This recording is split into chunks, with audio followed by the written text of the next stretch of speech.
El gobernador de Sinaloa, Rubén Rocha Moya, y 9 de sus funcionarios estatales trabajaban con y para los Chapitos. Es la acusación del Departamento de Justicia de Estados Unidos. Según la denuncia, tanto Rocha Moya como el senador morenista Enrique Insunza, el alcalde de Culiacán, Juan de Dios Gámez, al igual que Gerardo Mérida, exsecretario de Seguridad Pública de Sinaloa, y los otros funcionarios del gobernador morenista, proporcionaban protección a los hijos del Chapo Guzmán para que estos operaran sin dificultades e incluso se enteraran de los operativos que se hacían en su contra para no ser detenidos. Pero esta acusación, que ya fue analizada por un jurado y formalizada por la Fiscalía estadounidense, podría quedarse en la impunidad y sin que se haga justicia. La fiscal general de la República, Ernestina Godoy, también de extracción morenista, ha puesto como pretexto que no puede detener a ninguno de los involucrados y mucho menos extraditarlos hasta que ella investigue si hay pruebas contundentes, dudando de la investigación que ya documentó la Unión Americana. Pese a lo que dice Godoy, el tratado de extradición entre México y Estados Unidos es claro. No se requieren pruebas al inicio para una detención provisional. Hay un periodo de 60 días para poder hacerlo. De manera inicial, la detención con fines de extradición es: ahorita deténganlos, no te voy a presentar pruebas porque no te lo he solicitado formalmente. Cuando solicite formalmente ya te voy a decir qué pruebas tengo en contra de esas personas y ya entonces podrás decidir si aceptas o no aceptas extraditar a la persona que te estoy solicitando. Si no son detenidos Rocha y compañía, todos seguirán gozando de impunidad y pueden surgir problemas, entre ellos un riesgo de fuga.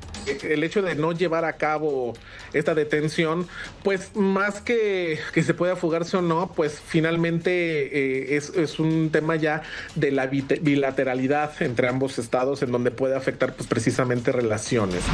Así que la fiscal Godoy solo parece fingir estar al frente de una dependencia que se dice autónoma, pero que en realidad protege a sus compañeros de Morena, y por consecuencia, eso de aplicar la ley termina siendo mentira. Y es que sus más altos cargos en el gobierno se los debe al expresidente López Obrador, que la puso donde está para garantizar la impunidad de Rocha y otros morenistas. Rubén Mendoza, Azteca Noticias. No está solo, le gritaban. Quizá no está solo porque lo respaldan, o quizá no está solo porque pues en ese barco van varios más que han utilizado el mismo modus operandi para hacerse de los cargos, que han recibido dinero del crimen organizado, les han financiado campañas, que han colocado a personajes ligados a la delincuencia o a los propios delincuentes, o ellos son los delincuentes en posiciones relevantes de gobierno. Federico Dorin, ¿cómo estás, diputado? Gracias, Federico. No, encantado de estar aquí. Buenas noches. Muy buenas noches. Gracias, muchas gracias. Jimena Villicaña. Jimena, ¿cómo te va? Manuel, feliz de estar acá de regreso. Muy buenas noches. Javier Oliva, ¿cómo estás, Javier Oliva? Bien, gracias. Muy buenas noches. ¿Cómo te va? Buenas noches. ¿Qué es esto, Federico? ¿De qué tamaño es el terremoto? Lo que implica el que Estados Unidos, el gobierno de Estados Unidos, acuse narcotraficante al gobernador en funciones de un estado, al gobernador de Sinaloa, Rubén Rocha. A ver, pues aunque suene a exageración, es histórico. Jamás había pasado con alguien en funciones. Fíjate qué curioso, estos 60 días que tiene el tratado para desahogar el proceso administrativo, no penal. Ojo, la extradición es un proceso administrativo, no es un proceso penal, aunque nos digan de mentiras en la mañanera. Pero traen el calendario con el 1 de julio, que es la fecha de renovación del tratado. Así que básicamente es una decisión para la presidenta Claudia Sheinbaum entre cuidar a sus narcos del bienestar o cuidar un tratado comercial que México exportó 535,000 millones de dólares el año pasado. La presidenta tiene que escoger entre salvar las exportaciones, la industria manufacturera, el campo y el principal detonante económico de este país, o cuidar a los narcos con los que hizo campaña en 2024. Qué marco, ¿no? Porque además es la punta del iceberg. Rubén Rocha Moya es la punta del iceberg, Jimena. Es la punta del iceberg y coincido, este es un momento histórico, nunca antes había pasado con un gobernador en funciones, pero no sorprendente, porque la presunción de la alianza de Rocha Moya con el crimen organizado viene de muchos años atrás y empieza en el 2021, cuando en campaña para ser gobernador, el crimen organizado interviene el día de las elecciones, sobre todo en zonas en donde tenía mayor afluencia del voto el Partido Revolucionario Institucional. Y después esta presunción se fortalece en el 2024, en julio de 2024, con esta traición al Mayo Zambada, y posteriormente esta narrativa ridícula de la Fiscalía que intentó convencernos de que se trató de un robo, y el propio Mayo Zambada desmiente esa teoría del caso, pero además dice que fueron citados por el crimen organizado, y dentro de esa cita estaba Rubén Rocha Moya.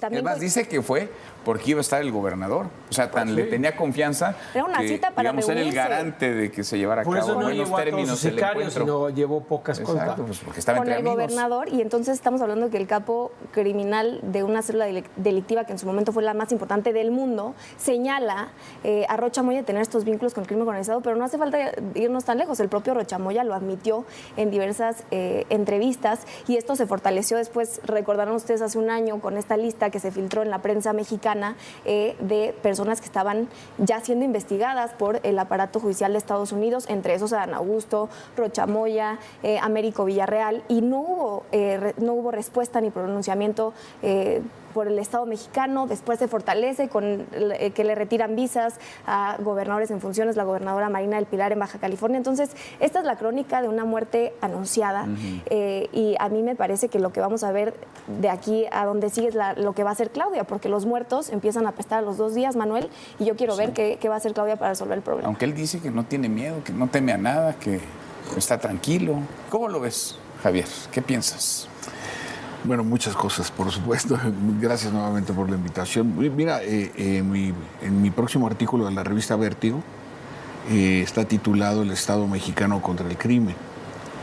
Hago un muy breve relato de los acontecimientos del 22 de febrero, que es el día del enfrentamiento y abatimiento de Nemesio Ceguera el Mencho, hasta lo que ocurrió el día de antier, ¿no? Y por ahí paso a las detenciones, operaciones exitosas de defensa y de marina contra estructura precisamente de nueva generación. Por supuesto, el caso del ex almirante detenido en Buenos Aires, y por supuesto lo de Chihuahua. Entonces, cuando tú hilvanas tantos acontecimientos tan impactantes, no solo en términos mediáticos, sino lo que representa para el esfuerzo del Estado mexicano, del gobierno en turno, tenemos un escenario, el lugar común sería decir complejo, ¿no? Pero yo francamente lo veo ya en unos niveles de desafío al Estado mexicano, a las instituciones, donde en esta caja de dulces envenenados te encuentras de todo: empresarios, políticos, gobernadores. Pero a ver, eso de las instituciones es relevante, porque parece que las instituciones están infiltradas es decir, ya no solamente han colocado algunos de los suyos, sino que son los propios criminales quienes están al frente. Lo de Sinaloa, ¿qué es Sinaloa? ¿Es un narcoestado? ¿Quién manda en Sinaloa? ¿Con qué legitimidad gobierna Rubén Rocha hoy? Si es que gobierna algo en Sinaloa. Sí, bueno, hay un concepto que tiene ya algunos años circulando en el ambiente académico y político, que es el Estado capturado por el crimen, ¿no? En donde, desde luego, a los criminales no les interesa gobernar, lo que les interesa es controlar, ¿no? Y eso es muy diferente respecto a una organización guerrillera o incluso terrorista, ¿no? Entonces, esta parte sí es porque va erosionando las instituciones de la democracia, y entonces la forma en la que se va desarticulando, ¿no?, estas instituciones que velan por el buen funcionamiento de la democracia, que no se agoten los procedimientos electorales. No, sin duda. Es una actividad cotidiana. Ahora, decía Jimena, ¿qué va a hacer la presidenta Claudia Sheinbaum? ¿Qué va a hacer la Fiscalía General de la República? ¿Qué va a hacer Andrés Manuel López Obrador? Porque es amigo, hermano, decía él, de Rubén Rocha desde hace años, por lo menos 25, 26 años. Hoy presentábamos imágenes de las múltiples campañas en las que estuvieron juntos, los halagos mutuos, los abrazos, las sonrisas. ¿Qué va a hacer Andrés Manuel López Obrador? Porque está difícil que él no estuviera enterado de lo que andaba metido su amigo. No, a ver, claro que está enterado, y por eso está al borde del cateterismo otra vez, o de los váguidos esos que le daban en su sexenio. Él sabe que si ellos son detenidos, y no hablo solo del narcogobernador Rocha Moya, sino de Insunza y otros, en el criterio de oportunidad en las Cortes de Estados Unidos van a decir lo mismo que dicen los Farías Laguna. Ahorita que hizo la referencia. A ver, ¿qué dicen los dos Farías Laguna? Todo fue instrucción superior. Y por eso, si Milei decide extraditar a Estados Unidos sin que pase por México, y esa información llega a las Cortes de Estados Unidos, ajúa, porque acuérdate que no solo contrabandeaban combustible, sino también armas. Entonces aquí es un asunto, me parece, donde Morena va a entrar a metástasis electoral acelerada. ¿Por qué? Porque Andrés Manuel, en los abrazos al narco, cometió un pecado histórico, un delito electoral. Antes había muchos políticos que se habían corrompido con el crimen organizado, que recibían dinero por voltear a ver hacia otro lado. El que hizo al narco un actor electoral se llama López Obrador y Morena. Son un jugador en la mesa junto con el PT y con el Verde, que inciden dentro y fuera en los procesos electorales, tanto en los internos como en los consejos. Y eso es lo que dice Estados Unidos, que por eso es la alianza intolerable. Y aparte confirma una cosa de la que no se ha dicho mucho. Confirma lo que dijo el Comité de Desaparición Forzada, que la policía estatal se la dieron a los chapitos que la compraron en campaña y que había informantes de la DEA, que la policía municipal levantaba y desaparecía el Estado en Sinaloa. Justo lo que dijo la ONU hace unas semanas y que tanto decían que era mentira. Ahí está la aquiescencia probada con los testimonios de los chapitos. Por eso y el Mayo. Decíamos, esto no es una excepción. Lo de Rocha Moya es, digamos, es una forma de hacer política, es un modus operandi en Morena.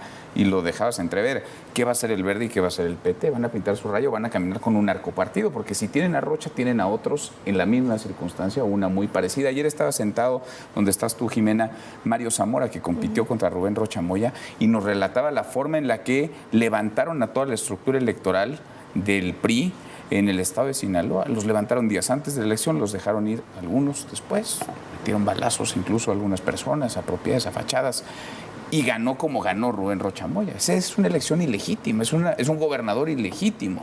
Con el 54% de los votos gana Rocha Moya y no sorprende porque candidatos secuestrados, lo mismo que pasó en Tamaulipas, lo mismo que pasó en Michoacán, constatado con una sentencia histórica en el 2021 en donde se detalló que en mi estado, pues quienes nos gobiernan hoy gobiernan también en concubinato con el crimen organizado, y es una realidad dolorosa que ha atravesado nuestro país durante mucho tiempo. Pero a mí me parece ridículo, Manuel, que ahora hablen de soberanía y de injerencia extranjera, porque qué mayor soberanía que proteger a las familias mexicanas, pero además no necesitaba decirlo Estados Unidos.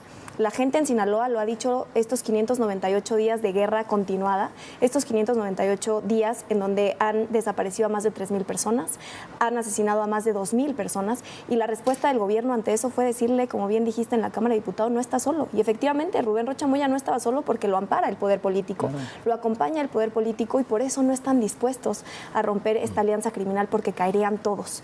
Yo solamente quiero que la gente recuerde cómo primero Andrés Manuel López Obrador pidió el voto por él en 2021, pero cuando sucede lo de la carta al Mayo Zambada, va Andrés Manuel López Obrador con Claudia Sheinbaum a levantarle la mano de nuevo, a decirle en efecto que no estaba solo, que ellos lo protegían, lo amparaban. Y después, ante estas acusaciones de estas listas, regresa Claudia Sheinbaum y hoy otra vez lo respalda.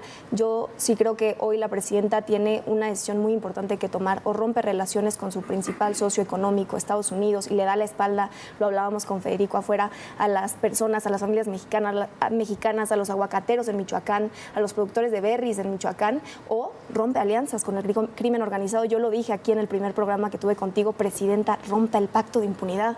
Por Dios, rompa el pacto con las personas que tienen ensangrentadas al país, rompa el pacto con quienes nos han llevado estos máximos históricos en desapariciones, en desaparición forzada. Es tiempo de que la presidenta asuma hoy su lugar y que se atreva a dar ese paso de altura. Yo creo que no lo puede hacer porque están todos muy, muy ligados al crimen organizado y son todos cómplices. Qué disyuntiva, ¿no? Hablan en la Fiscalía y de la presidenta de pruebas irrefutables. Piden pruebas irrefutables. Esto pasó ya por un gran jurado en los Estados Unidos. Sí, que trabajó en Nueva York. 6 y 8 meses. En coordinación, además, con quienes están llevando el caso de los Chapitos. Sí, la Corte de Nueva York y la de Chicago, los dos. Están juntos, armaron un caso que tiene elementos, soporte jurídico, un gran jurado lo valida, piden la detención y la extradición. Se puede dar, en términos jurídicos, legales, de seguridad nacional, se puede dar, y cómo se tendría que dar. Es un proceso complicado en el sentido de la homologación en términos de lo que significa una prueba, ¿no? Y perdón por la cacofonía, es decir, una declaración jurada ante un jurado se convierte en una prueba en Estados Unidos, en México no. Entonces, si la autoridad estadounidense presenta eso como pruebas, pues evidentemente aquí o tiene pocas posibilidades de transitar. Aquí no hay que dejar de lado, y lo apuntaba muy bien Jimena, esta trayectoria, y me hizo recordar los 92 cabecillas que han sido trasladados, que la mayor parte de ellos están en proceso de ser informantes o en el eufemismo de testigos protegidos. Y ¿no? que fueron enviados, fueron expulsados sin proceso de extradición. Justamente por eso, entonces ahora imaginemos la cantidad de información que se está metiendo ahí en los interrogatorios, ¿no? A cambio de bajar las penas, en fin. Y en ese sentido me parece que buena parte del entramado que se está organizando en los Estados Unidos, que para mí el objetivo, lo he dicho aquí en tu programa, no se trata de ser optimista o pesimista, de filias o fobias, pero en inglés se dice shortcut, que es un atajo. El 20 de febrero del 2025, cuando se declaran a 6 organizaciones criminales mexicanas como terroristas, era para desmontar lo que hoy conocemos como el Tratado de Comercio. Ese es el objetivo, lo apuntaba muy bien Federico. En ese sentido, me parece que ese es el objetivo final, y regresar a un acuerdo comercial como el de la década de los 60 del siglo pasado. Porque recordemos que quien gobierna Estados Unidos es un empresario. Es la primera vez en la historia en donde el presidente de los Estados Unidos no es veterano militar, no tiene experiencia gubernamental, ni tiene experiencia legislativa, ¿no? Obama fue senador, Clinton fue 4 veces gobernador de Arkansas, Bush, hijo, fue gobernador de Texas. Es la persona número 70 más rica de Estados Unidos. Entonces su estrategia política está basada en eso. Sí, sus incentivos son otros, son diferentes. Entonces este procedimiento que estamos viendo, a 42 horas de que empiecen las negociaciones o los acuerdos o la revisión, no podemos dejar de lado que está... Ahora, no hay mentira aquí porque lo han advertido, avisaron con mucho... Así dijeron cuando iban a invadir Texas. A ver, dijo, ¿desde hace cuánto estamos escuchando a Donald Trump hablar de que en México gobiernan los cárteles? No desde que es presidente, desde la campaña, desde antes de que incluso empezara a correr, digamos, por la presidencia en este segundo tramo. Y el embajador Ronald Johnson lo dijo en Sinaloa la semana pasada. Van por los políticos corruptos. Y dijo, lo platicamos aquí en Teresa, que vendrían noticias y ya empezaron a llegar. A ver, yo diría que ciertamente lo vaticinó, pero hay que diferenciar cosas. Por ejemplo, lo que ha empezado a hacer con mucho éxito, lo decía Javier, el Ejército y la Marina, Tapalpa, el Jardinero y otros, directamente, sin la participación de García Harfuch y los fracasos de García Harfuch, porque Iván Archibaldo, el Chapo Isidro y el otro hermano del Chapo Guzmán, el Guano, me parece que es el bote que tiene, nomás no los detienen. Curiosamente, estos éxitos son del Ejército y de la Marina, de las Fuerzas Armadas coordinadas directamente con el Comando Norte de Estados Unidos, con Mauricio Calabresi y la información de inteligencia. No pasan por el superpolicía.